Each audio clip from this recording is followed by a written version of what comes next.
Hello, everyone. Welcome.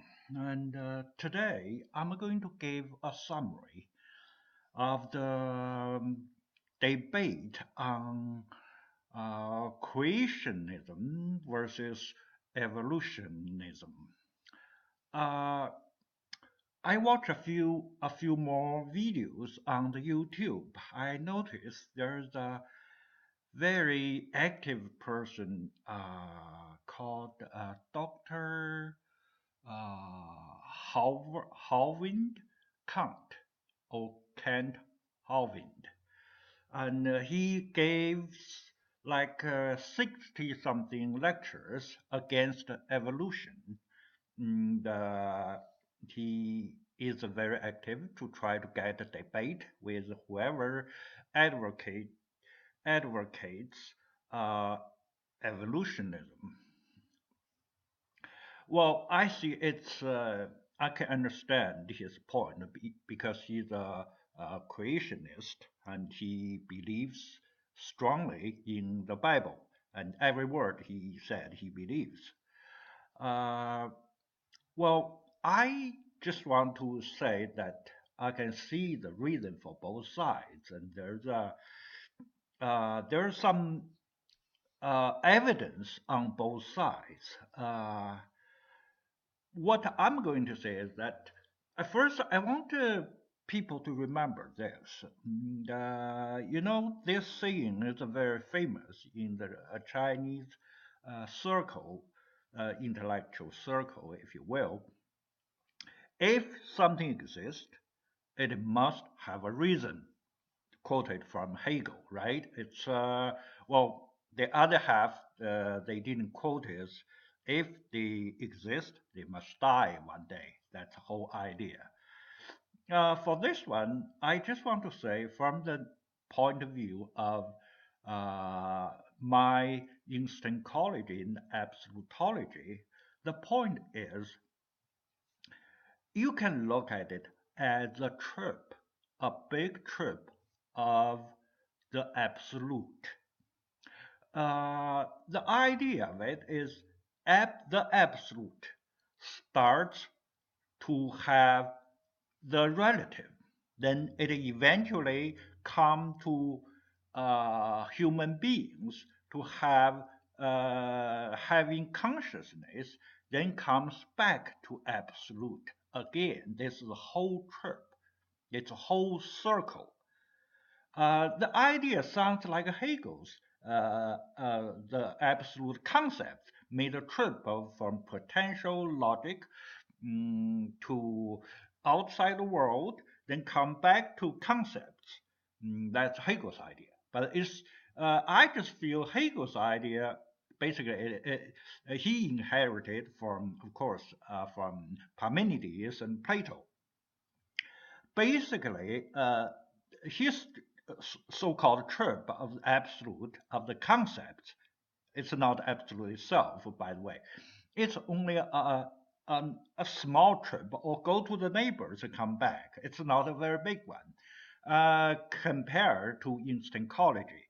The trip for instancology, the absolute, the way it made the trip it made, is sort of like even bigger, the circling the whole relative, then comes back.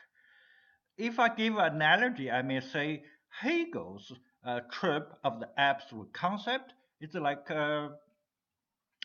Columbus discovered America.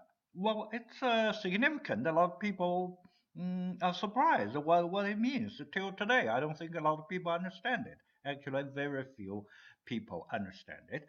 And but the in instancology, the absolute made the trip is like Magellan's. Okay, that's around the globe, the entire circle from starting from the absolute goes to the relative, goes to the consciousness, the small absolutes of human being, then come all the way back to the absolute. Okay, so it's around the globe trip. Well, of course, Magellan himself died in Philippines. I hope I won't die there. that's for sure. And that's a small part, okay? So I just gave you the analogy, let you understand this. All right. Okay, for this argument, creation versus evolution, I just want to say it's like this. You can regard it from either side. Okay, that's so far all our debates originated on this topic. The science part, the science community, the intellectuals, the philosophers, whoever believe in science, see the evidence, the experimental evidence, uh, are most on the side of evolution. They believe in the Darwinism. Okay, the other side, who believes the internal reason, mm, let's say they see the missing link between the evidence, like in Darwinism, a lot of species of plants don't have the intermediate link. You cannot find the evidence for that. Then they believe in the creation uh, theory, right? Okay, so there's two camps here. One is the science community. The other is the God, believe in God or believe in creation. It's basically the same thing, right? It's a two sides. They versus each other. Every side has its reason. Okay, every side has some cannot convince the other side. Okay, but the problem we can see here is the thing. The key is this is inevitability versus a chance. Inevitability is something necessary, something must happen. Okay? The chance is the outside forces. The chance is whatever with the property of time and space. When they developed into this to this stage, it has uh, the property of time and space.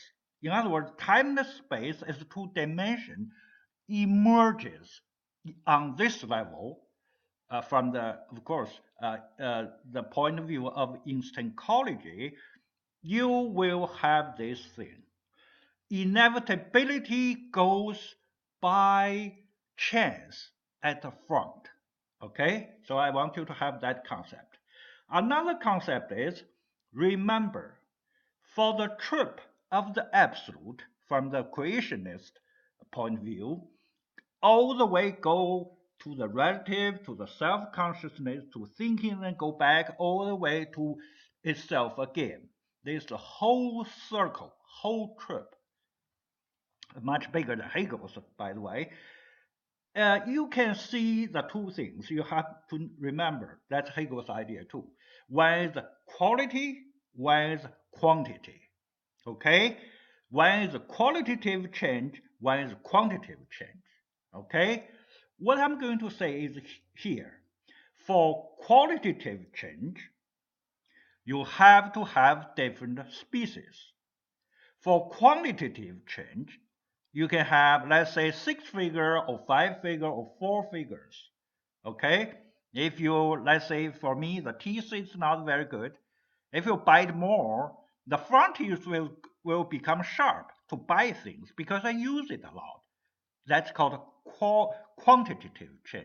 Okay? And it can changes a little by little, but that's quantitative change. On the qualitative change side, you cannot have the small step of changes. Okay, it's not increase a little by little then suddenly changed, as Dr. Kevin Hoving said.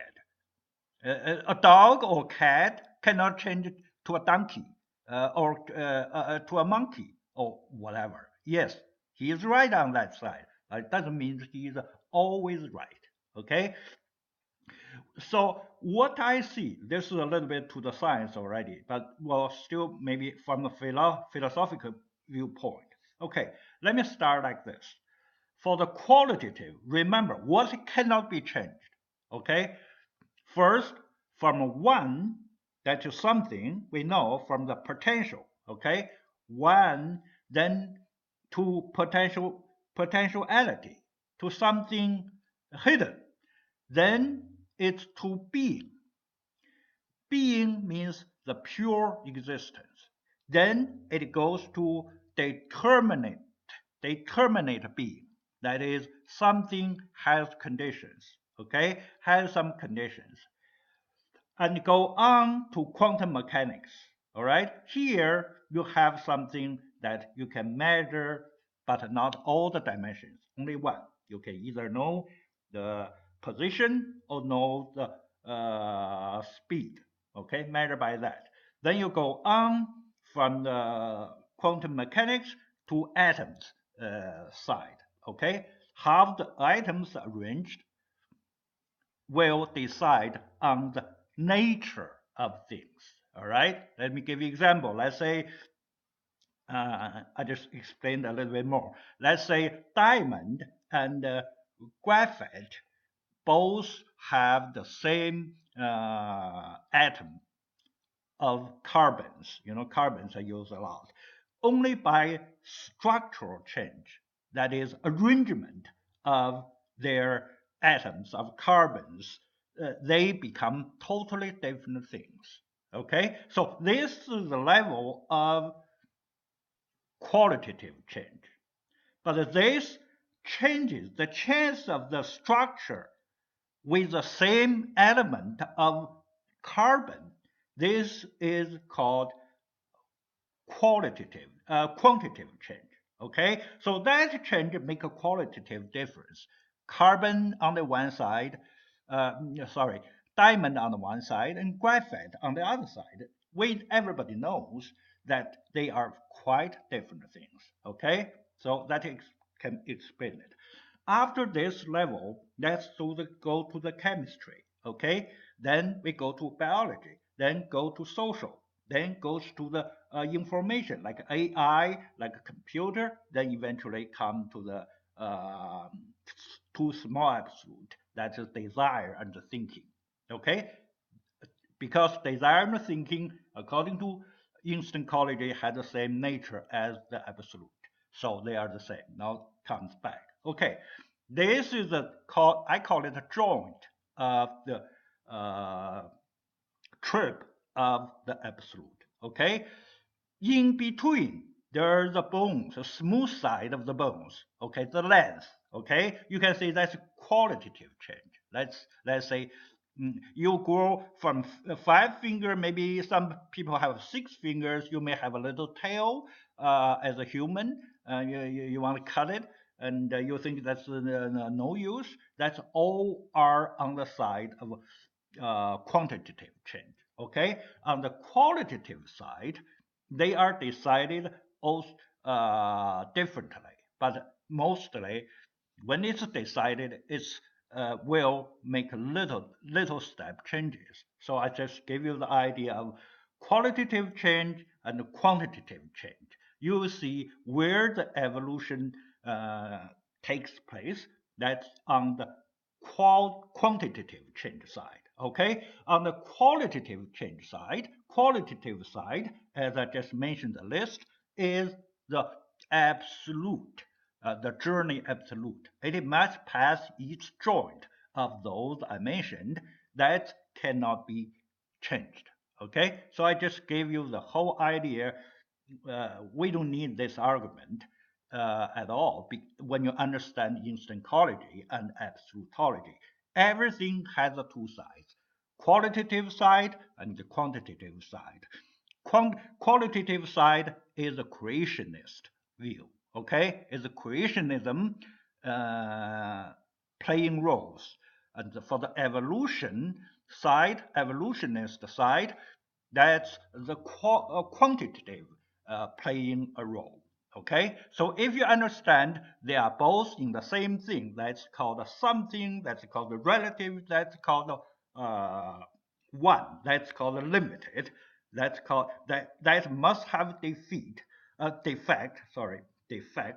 and you know why evils in our world, because it is something, because has limit, it has defects. So don't blame absolute. Absolute cannot create absolute. Absolute must create the relative. Okay?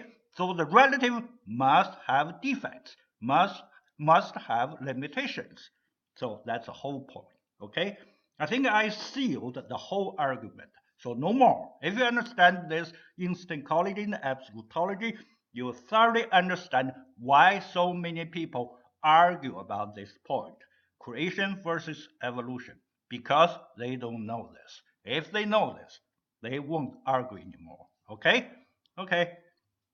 I think that's all I want to say here. Thank you very much, and see you next time.